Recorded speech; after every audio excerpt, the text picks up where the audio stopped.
Good afternoon guys, क्या हाल चाल है आप सभी लोगों के। उम्मीद करता हूं कि आप सभी लोग बहुत ही बढ़िया होंगे। मैं बता दूं, मैं भी बहुत बढ़िया हूं। चैप्टर नंबर 14 का रिवीजन हम लोग कर चुके हैं लेबर लॉ का। अब बारी है चैप्टर नंबर 15 की, जिसका नाम है evolution of labour legislation and need of labour code. चलिए फटाफट से चलते हैं स्क्रीन के ऊपर। Chapter number 15 that is evolution of labour legislation and labour code. इस चैप्टर के अंदर हम क्या पढ़ते हैं कि क्यों लेबर से रिलेटेड लॉ की जरूरत पड़ी या लेबर कोड की जरूरत हमें क्यों पड़ी, इंडिया के अंदर इसकी जरूरत हमें क्यों पड़ी। हमने बोला labour law are continuously being updated to be more effective, flexible and in sync with emerging economy and industrial scenario. इसका मतलब क्या कि जो लेबर लॉ है वो अपडेटेड होने चाहिए, इफेक्टिव होने चाहिए, फ्लेक्सिबल होने चाहिए, in sync in connection with the economy and industrial scenario. मतलब जो लेबर लॉ है वो करंट इकोनॉमी की जो सिचुएशन है उसके हिसाब से होने चाहिए। ऐसा नहीं होना चाहिए कि इकोनॉमी अलग तरफ जा रही है और जो लेबर लॉ बने हुए हैं वो अलग तरफ जा रहे हैं। लेबर लॉ की बात करें तो ग्लोबली लेबर लॉ को टेकल जिसने किया उस इंस्टीट्यूट का नाम है इंटरनेशनल लेबर ऑर्गेनाइजेशन ILO। जो ग्लोबल इंपैक्ट डाला वो किसने डाला? ILO ने। ILO was the one of the first organization to tackle the labor issues globally, जिसने लेबर से रिलेटेड जो इशू है उन्हें ग्लोबल लेवल पर लेकर के गया और वहां पर एड्रेस किए। उस इंस्टीट्यूट का नाम क्या है? ILO, that is International Labour Organization. India भी ILO का वन ऑफ द मेंबर है। करेंटली 187 कंट्रीज जो है वो ILO की मेंबर हैं। ILO जो है वो एक ट्राईपार्टाइट स्ट्रक्चर पे काम करता है। ट्राईपार्टाइट मतलब तीन पार्टीज। कौन कौन से तीन पार्टी? गवर्नमेंट, एम्प्लॉयर और एम्प्लॉइज। गवर्नमेंट, एम्प्लॉयर और एम्प्लॉइज तीनों को साथ में लेकर के चलने का काम और कुछ इस तरह के कानून बनाने की व्यवस्था करने वाली इंस्टीट्यूट को हम क्या बोलते हैं?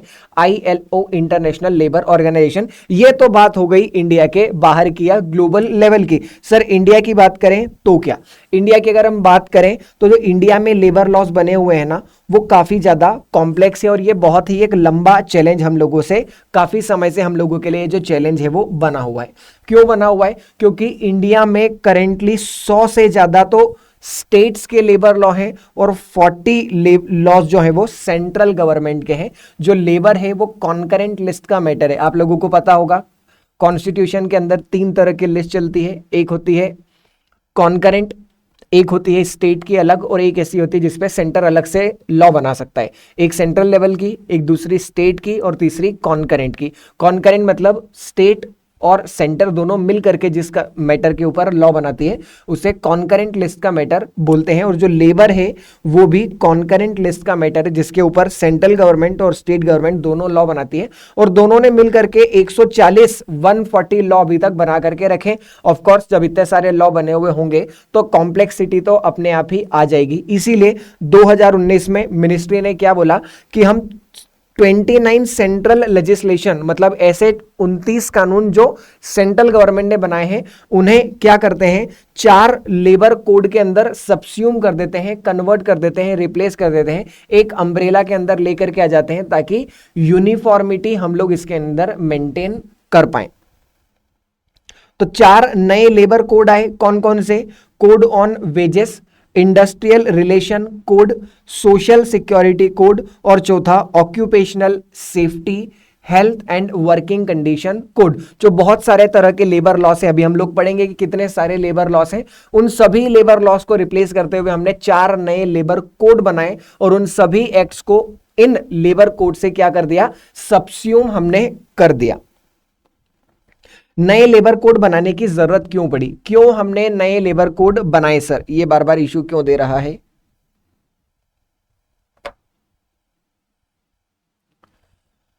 हाँ, तो हमें नए लेबर कोड बनाने की जरूरत क्यों पड़ी? नए लेबर कोड बनाने के पीछे का ऑब्जेक्टिव क्या है? तो हमने बोला पहला स्ट्रीमलाइन एंड कंसोलिडेशन। नए लेबर कोड बनाने से क्या हुआ? स्ट्रीमलाइन और कंसोलिडेशन हुआ। मतलब क्या?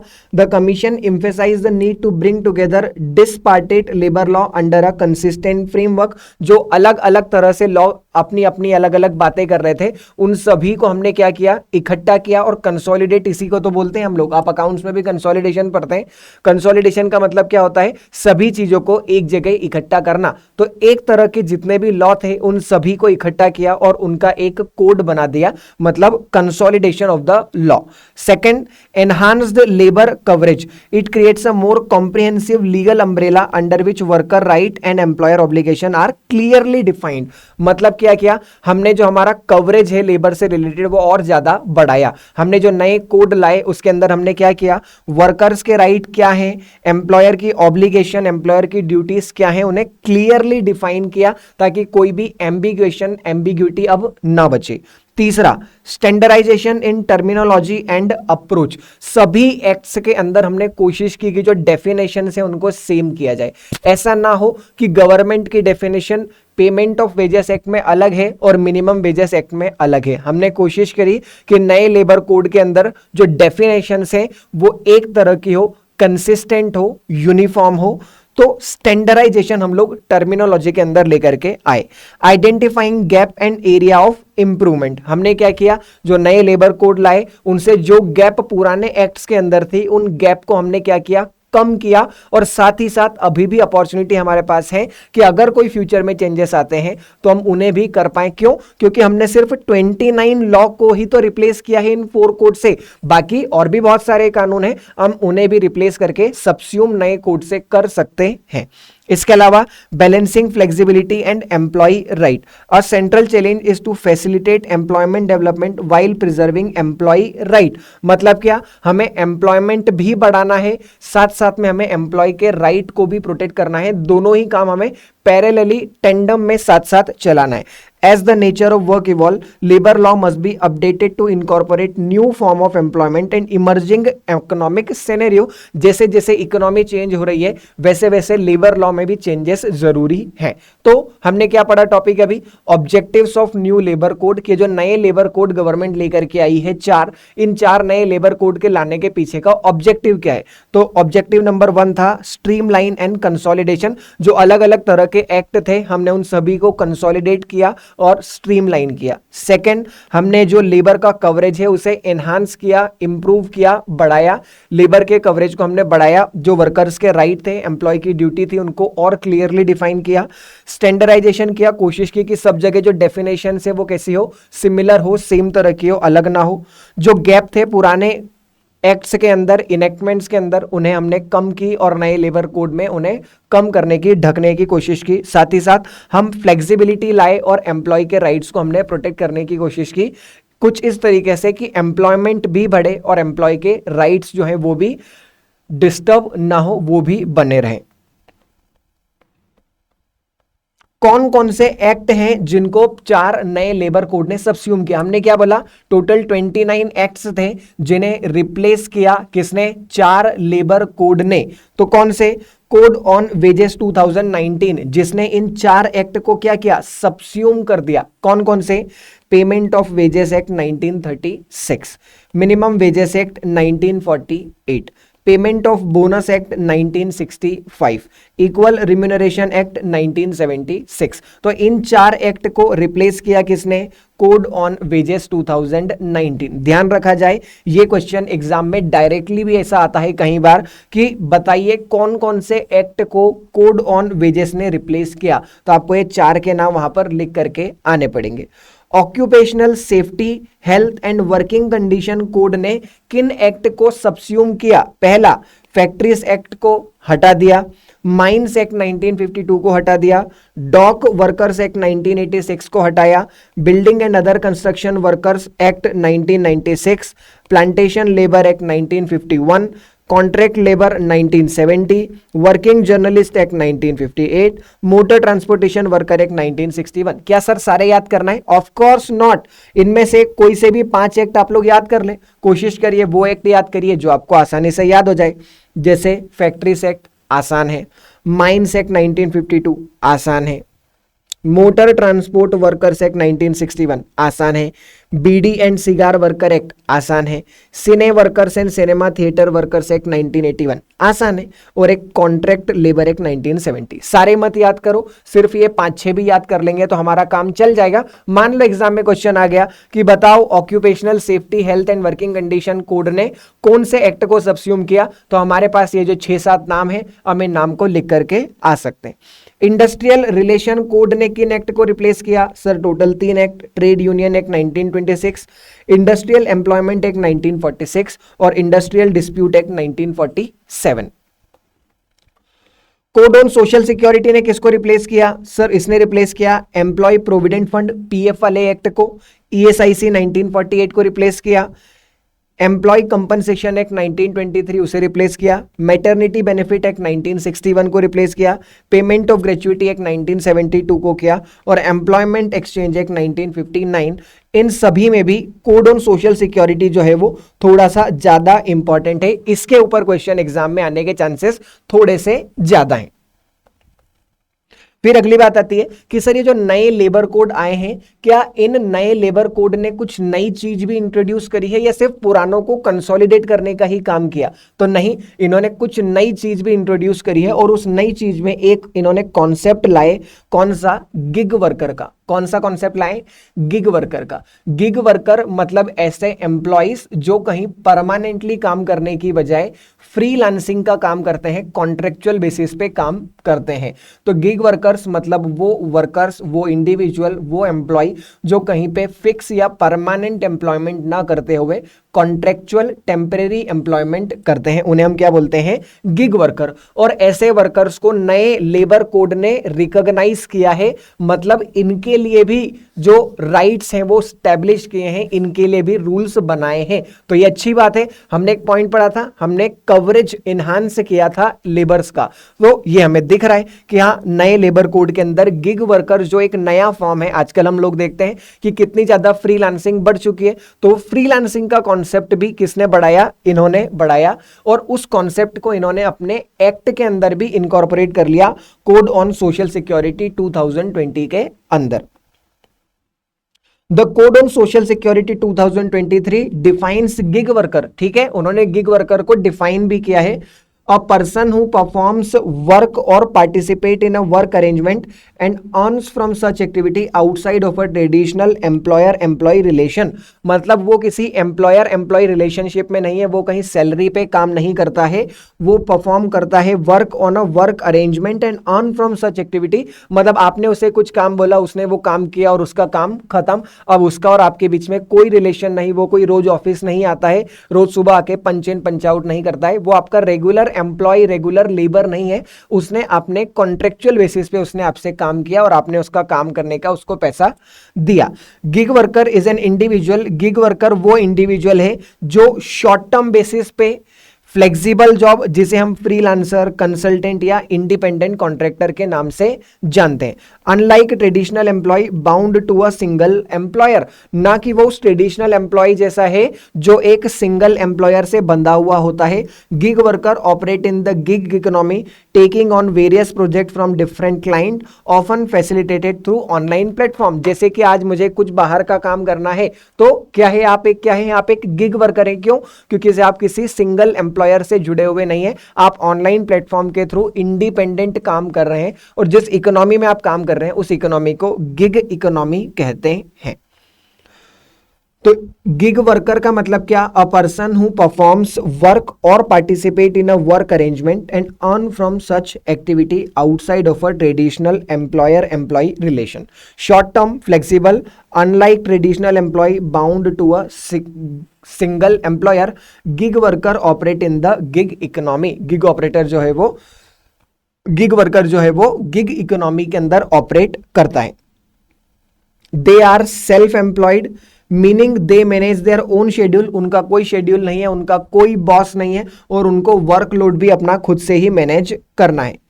दे usually don't receive standard employment benefit but may have access to alternative option. उन्हें कोई पीएफ, ईएसआईसी ऐसे बेनिफिट भी नहीं मिलते हैं। क्यों? क्योंकि ऐसे सारे बेनिफिट तो रेगुलर जो परमानेंट एम्प्लॉयज होते हैं उन्हें मिलते हैं, इन्हें ऐसा कुछ भी नहीं मिलता है। गिग वर्कर्स और independent contractor enjoy several benefit but also face unique challenge. उन्हें फायदे भी होते हैं और कुछ नुकसान भी होते हैं। गिग वर्कर्स को क्या फायदे मिलते हैं सर? पहला फायदा उन्हें मिलता है फ्लेक्सिबिलिटी का। फ्लेक्सिबिलिटी का तो ऑफकोर्स मिलता ही है, कौन सा काम करना है, कौन सा नहीं करना है, उसे कब करना है, कब नहीं करना है, इसका डिसीजन किसको लेना है? आपको खुद को लेना है, गिग वर्कर को खुद को लेना है। Gig worker often have the freedom to choose when and where they work. उन्हें कब काम करना है और कहां काम करना है, ये फ्लेक्सिबिलिटी आपके पास मिलती है। क्यों? क्योंकि आप कॉन्ट्रेक्चुअल या परमानेंट एम्प्लॉय नहीं है। दूसरा, वेराइटी, आपके पास अलग अलग तरह का काम करने का ऑप्शन होता है। अलग अलग प्रोजेक्ट पे जो है वो आप काम करते हैं, जिससे आप नई नई स्किल जो है वो सीख पाते हैं। आपका जो पोर्टफोलियो है काम करने का वो भी बड़ा हो जाता है, आप अलग अलग प्रोजेक्ट में काम करते हैं।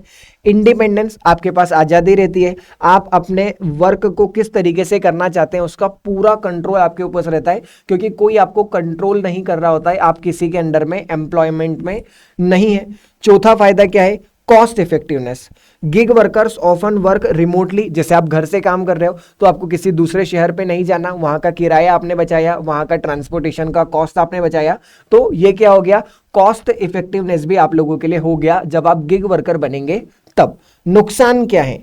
नुकसान है इनकम की इनस्टेबिलिटी। नुकसान क्या है? इनकम की instability. Gig workers can be unpredictable leading to a period of feast और famine. Their lack of stable income can make financial planning challenging. मतलब काम आएगा तो हो सकता है बहुत सारा आ जाए, और जब काम नहीं आएगा तो हो सकता है कुछ भी ना आए। मतलब आपकी इनकम कैसी है? इनस्टेबल। उसकी जगह आप कहीं परमानेंटली काम कर रहे होते तो आपकी एक पर मंथ की सैलरी जो है वो हमेशा आपको आती रहती और इनकम कैसी होती? स्टेबल। पर यहां पे इनकम कैसी है? इनस्टेबल। दूसरा, लैक ऑफ बेनिफिट। जैसे ट्रेडिशनल एम्प्लॉयज को हेल्थ इंश्योरेंस मिलता है उसके एम्प्लॉयर से, रिटायरमेंट प्लान मिलता है, पीएफ, ईएसआईसी, ये सारा कवर होता है, पर गिग वर्कर को ये सब नहीं मिलता। क्यों? क्योंकि ये सारे तो ट्रेडिशनल एम्प्लॉय, मतलब जो सैलरी बेस्ड होते हैं, जो परमानेंट एम्प्लॉय होते हैं, उनको मिलते हैं, आपको ऐसा कुछ नहीं मिलता। तीसरा, isolation. Gig worker work alone which can lead to feeling of isolation और disconnection from a work community. आप सबसे अलग होकर काम कर रहे हो, ऑफिस नहीं जाते, ऑफिस का कल्चर आपको नहीं पता, तो आप कैसे हो गए? आइसोलेट हो गए। अकेलापन आप लोगों को लगेगा। क्यों? क्योंकि आप पूरी वर्क कम्युनिटी से अलग काम करते हैं, अलग तरीके से काम करते हैं। जॉब सिक्योरिटी, ना ही आपकी कोई जॉब सिक्योरिटी है। क्यों? क्योंकि आपको तो प्रोजेक्ट टू प्रोजेक्ट पे बेसिस पे काम किया जाता है। आपको पहले प्रोजेक्ट मिला तो आपके पास एम्प्लॉयमेंट है, प्रोजेक्ट गया, एम्प्लॉयमेंट भी गया, तो जॉब की कोई सिक्योरिटी नहीं है, कभी भी आपकी जॉब जो है वो जा सकती है।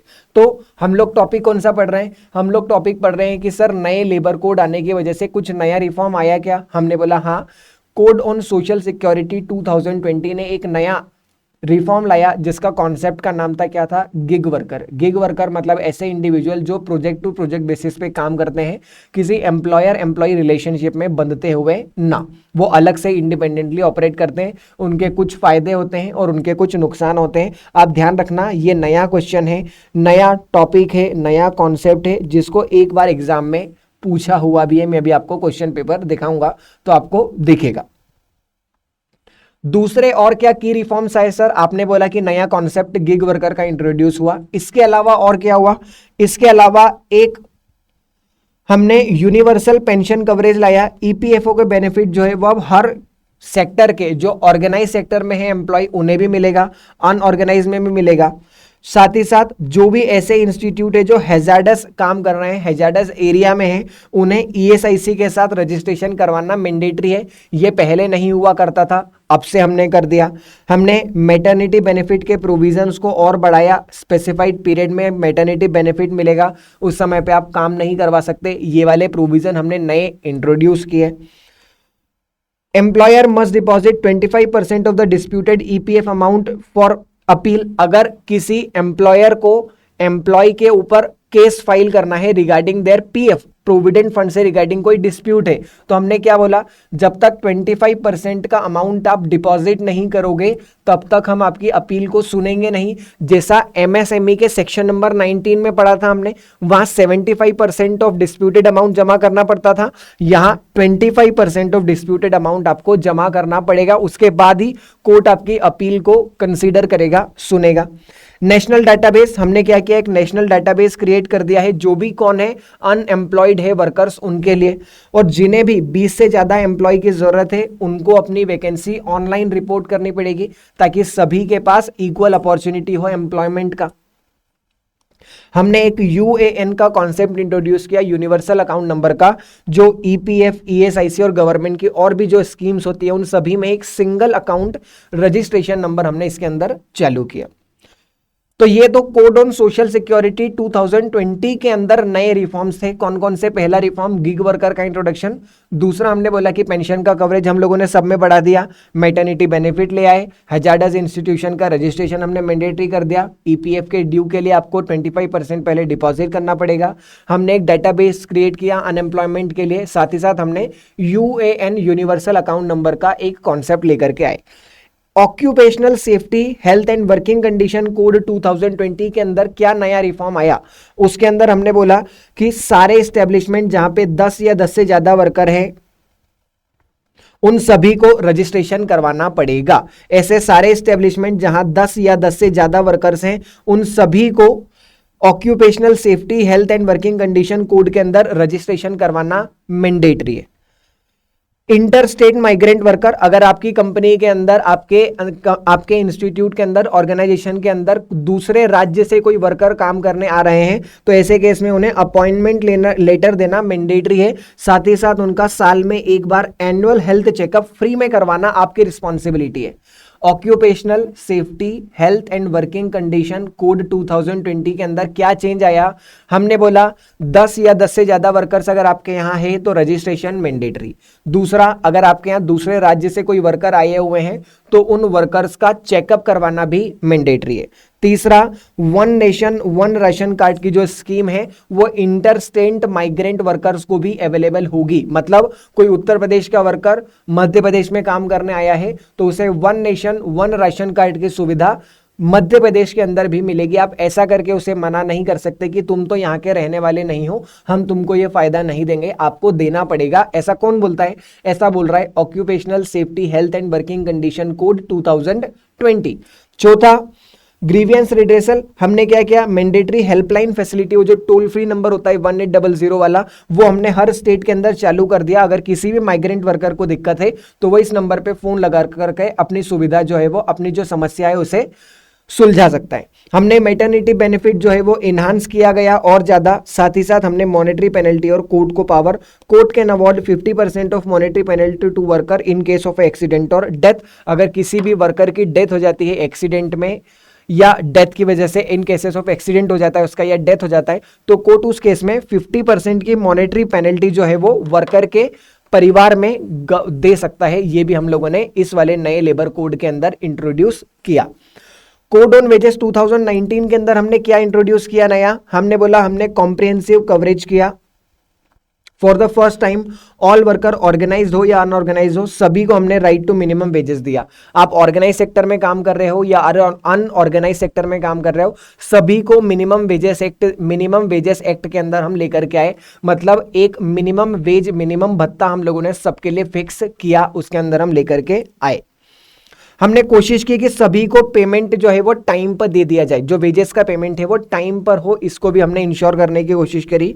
Ensure equal remuneration for male and female worker, कोशिश की है हमने नए कोड के अंदर कि मेन और वुमेन में कोई भी डिस्क्रिमिनेशन ना हो, काम बराबर है तो पैसा भी बराबर दिया जाए। और ये कोशिश आप क्या करोगे, ये कोशिश तो कॉन्स्टिट्यूशन ऑलरेडी कर चुका है, हम चैप्टर नंबर 14 के अंदर इसको ऑलरेडी पढ़ चुके हैं कि equal pay for equal work, article number 39 बराबर है सर।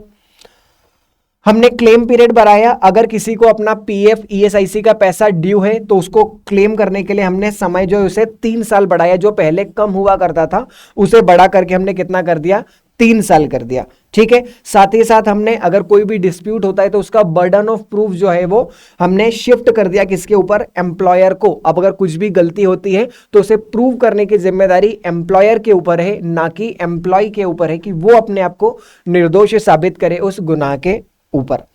इंडस्ट्रियल लेबर कोड 2020 आया, उसने क्या नए रिफॉर्म्स लेकर के आया। मैं वापस से याद दिला दूं आपको, टॉपिक कौन सा पढ़ रहे हैं हम, टॉपिक पढ़ रहे हैं reforms introduced by new labour code. नए लेबर कोड ने क्या नए रिफॉर्म्स इंट्रोड्यूस किए, तो हर एक्ट ने अलग अलग कुछ कॉन्सेप्ट दिए। जैसे किसी ने गिग वर्कर का दिया, किसी ने बोला कि हमने ज्यादा कॉम्प्रिहेंसिव कवरेज किया पीएफ ईएसआईसी में। तो वैसे ही इंडस्ट्रियल रिलेशन कोड 2020 ने क्या नया लेकर के आए, उन्होंने बोला हमने वर्कर की डेफिनेशन को रीडिफाइन किया और उसके अंदर उन वर्कर को लिया जो 18,000 पर मंथ तक कमा रहे हैं। मतलब हमारा कवरेज जो है उसको बढ़ाया है। पहले ये सैलरी कम हुआ करती थी, अब हमने बोला है जो 18,000 रुपए महीने तक भी कमा रहा है वो भी वर्कर की गिनती में आएगा। साथ ही साथ हमने एक नई स्कीम लॉन्च की है, अटल बीमित व्यक्ति कल्याण योजना। कौन सी, अटल बीमित व्यक्ति कल्याण योजना, जिसके अंदर हम क्या करते हैं, 15 डेज का वेज देते हैं अगर किसी ने अपनी जॉब लॉस की है। तो अगर किसी एम्प्लॉय को जबरदस्ती एकदम से निकाला गया है तो ऐसे केस में उसे 15 डेज का वेज दिया जाएगा। Provide 15 days wages at retrenchment to be credited directly for reskilling purpose. वो कुछ नई स्किल सीख पाए, इसके लिए हम 15 दिन का वेज जो है वो उसे देते हैं। कुछ फर्दर डिटेल इसके अंदर भी दी है। If contractual workers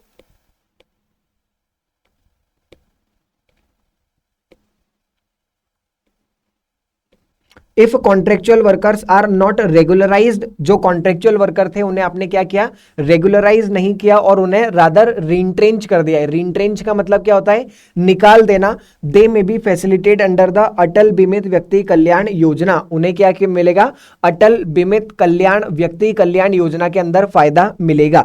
financial assistance मिलेगा। कैसे मिलेगा, अभी हमने पढ़ा 15 दिन का आपको पैसा दिया जाएगा ताकि आप कोई नई स्किल सीख पाए।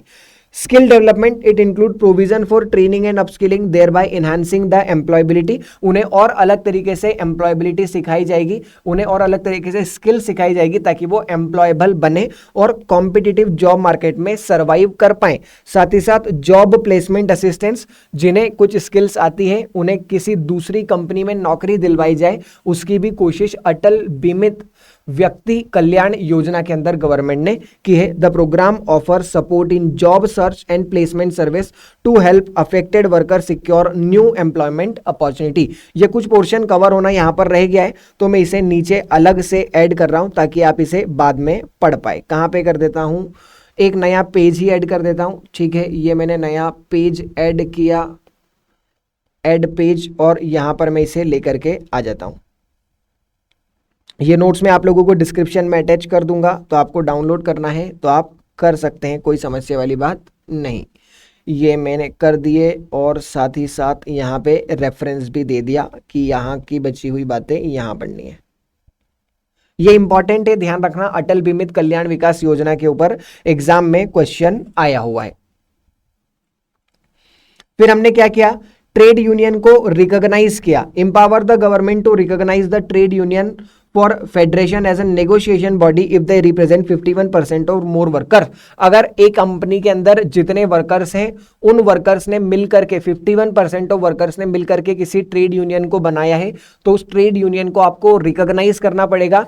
जो ऑर्गेनाइजेशन है या जो गवर्नमेंट है वो इस ट्रेड यूनियन से बात कर सकती है कुछ भी चीज को नेगोशिएट करने के लिए। साथ ही साथ हमने क्या बोला, अगर आपको स्ट्राइक करना है, लॉकआउट करना है, धरना देना है, काम बंद करना है तो आपको 14 डेज का नोटिस देना पड़ेगा पहले। सभी कुछ हम कोई एम्प्लॉयर के लिए थोड़ी कर रहे हैं, एम्प्लॉयज को भी तो कुछ रेस्ट्रिक्शन में रखेंगे। जो वर्कर्स होता है उन्हें भी हमने बंदिश में रखा कि आप बेवजह कोई भी स्ट्राइक या लॉकआउट नहीं करोगे। आपकी कोई मांगे हैं तो आप सबसे पहले 14 दिन का नोटिस दो और नोटिस देने के बाद ही धरने के ऊपर जाना। 14 डेज से पहले स्ट्राइक या लॉकआउट आप नहीं कर सकते।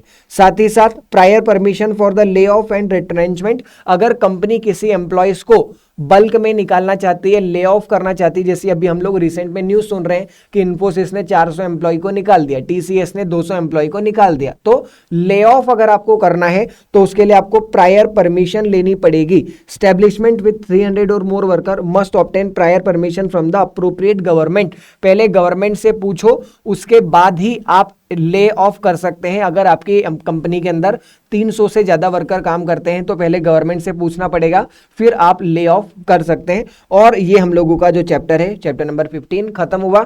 इस चैप्टर नंबर 15 के अंदर भी कोई हार्डकोर लेबर लॉ से रिलेटेड बातें नहीं करी, कोई एक्ट नहीं आया। हम यहां भी लेबर लॉ से रिलेटेड जनरल बातें ही कर रहे थे। पर जनरल बातें क्या की हमने कि लेबर कोड की जरूरत क्यों है, नए लेबर कोड की जरूरत क्यों है। तो हमने बोला पहले लेबर लॉ बहुत ज्यादा हुआ करते थे, 140 लेबर लॉ हमारे इंडिया में एग्जिस्ट करते हैं, बहुत कंफ्यूजन होता है। तो हम लोगों को एक सिंप्लीफाइड लेबर कोड क्रिएट करना चाहिए। तो गवर्नमेंट ने बोला ठीक है, हम 29 एक्ट को मिला करके 4 कोड बनाते हैं। फिर एक टॉपिक आया कि वो 4 कोड जो थे, उन 4 कोड ने कौन कौन से एक्ट को सब्स्यूम किया, उन 4 लेबर कोड ने कौन कौन से नए एक्ट को सब्स्यूम किया, उसकी लिस्ट हम लोगों ने पढ़ी। उसके बाद हम लोग आए कि जो नए लेबर कोड आए, इनके अंदर क्या क्या नए रिफॉर्म्स इंट्रोड्यूस किए। तो हमने एक पढ़ा गिग वर्कर के बारे में कि गिग वर्कर का नया कॉन्सेप्ट इंट्रोड्यूस किया।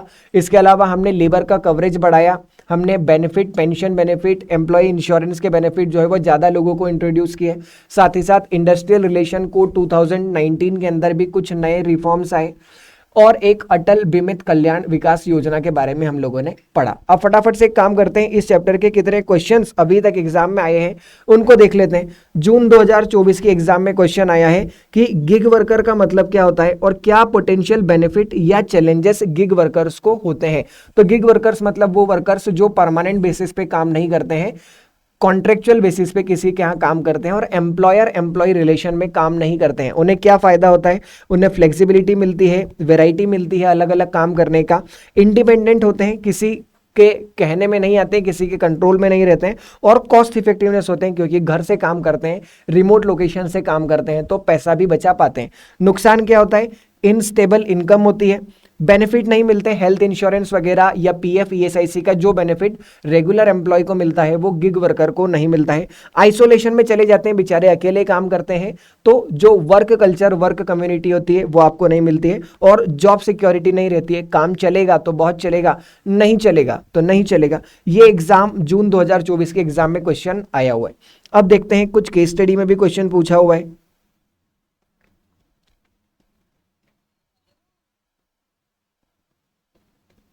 केस स्टडी नंबर 1 देखो कहां है, 14, 15। ये देखो डायरेक्ट क्वेश्चन, सिंपल क्वेश्चन पूछा गया है कि कौन से 9 लेबर लॉ के नाम बताओ जो सोशल सिक्योरिटी कोड ने क्या किया है, सब्स्यूम किए। अभी हम लोगों ने पढ़ा था, यहां पे कहां गया, ये रहा, कौन कौन से एक्ट सब्स्यूम किए हैं। तो ये कोड ऑन सोशल सिक्योरिटी ने कौन से एक्ट सब्स्यूम किए हैं हम लोगों को इसके अंदर बताना है। तो ये उन्होंने 9 एक्ट के नाम दिए, आपकी किताब में जितने नाम दिए हैं आपको वो सारे लिख करके आना है।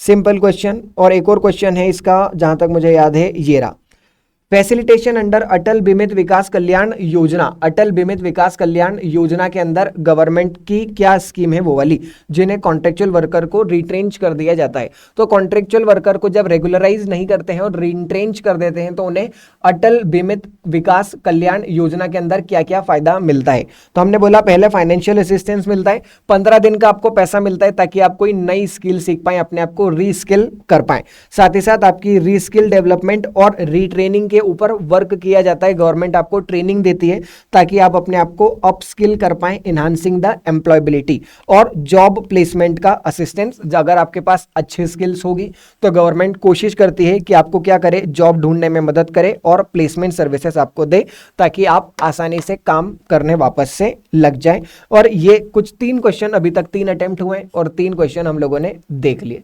तो ये वो कुछ क्वेश्चन है जो आज तक एग्जाम में आए हुए हैं फ्रॉम चैप्टर नंबर 15। देखो चैप्टर नंबर 14, चैप्टर नंबर 15 दोनों ही हार्ड कोर लेबर लॉ नहीं थे, दोनों में जनरल बातें हैं। लीवर लॉ क्या होता है ये अब हम स्टार्ट करेंगे चैप्टर नंबर 16 से, जिसके अंदर कुछ स्पेसिफिक एक्ट्स आएंगे जहां हमें थोड़ा सा पढ़ने में मजा भी आएगा, पर ठीक है ये भी एग्जाम में तो आते ही है। देखा दोनों ही चैप्टर से हर अटेम्प्ट में एक एक क्वेश्चन तो एग्जाम में आया हुआ है, तो आप मान के चलिए कि आपकी एग्जाम में भी एक एक क्वेश्चन तो इसमें से आएगा ही सही। तो ये हम लोगों का चैप्टर खत्म हुआ, मिलते हैं चैप्टर नंबर 16 के साथ, जब तक बाय बाय, गुड डे।